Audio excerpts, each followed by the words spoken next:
वीरान गांव के किनारे पर एक पुराना पत्थर का किनवा खड़ा था, जिसका मुना घास फूस से उठा हुआ था। गांव वाले मना करते थे कि कभी उसके करीब मत जाना, खास तौर पर रात के वक्त। वो कहते थे कि अगर गौर से सुनो तो उसकी गहराइयों से आवाजें सुनाई देती हैं, ऐसी आवाजें जो ऐसी बातें जानती हैं जो उन्हें नहीं मालूम होनी चाहिए।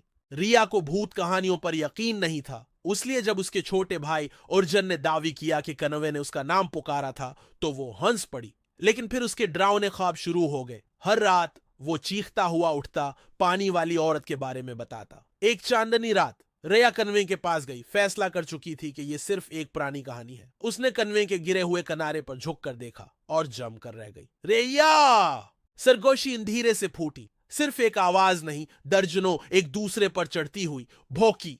फिर उसने देखा, पहली अंगलियां काई से लथपथ कन्वे के अंदरूनी पत्थरों पर फैल रही थीं, ऊपर चढ़ रही थीं। गांव वालों को कन्वे के पास रिया की नोटबुक मिली। आखिरी सफे पर घबराई हुई लिखाई में लिखा था, यह कनवा नहीं है, ये एक गुला है।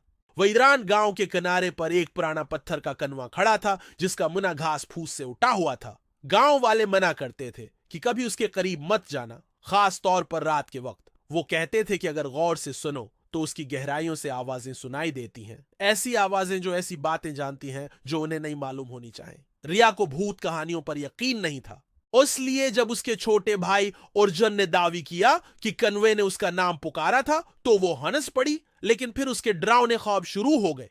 हर रात वो चीखता हुआ उठता, पानी वाली औरत के बारे में बताता। एक चांदनी रात रिया कन्वे के पास गई, फैसला कर चुकी थी कि यह सिर्फ एक पुरानी कहानी है। उसने कन्वे के गिरे हुए किनारे पर झुक कर देखा और जम कर रह गई। रिया! सरगोशी अंधेरे से फूटी। सिर्फ एक आवाज नहीं, दर्जनों एक दूसरे पर चढ़ती हुई भौंकी। फिर उसने देखा, पीली अंगलियां काई से लथपथ कन्वे के अंदरूनी पत्थरों पर फैल रही थीं, ऊपर चढ़ रही थीं। ये कनवा नहीं है, ये एक गुला है।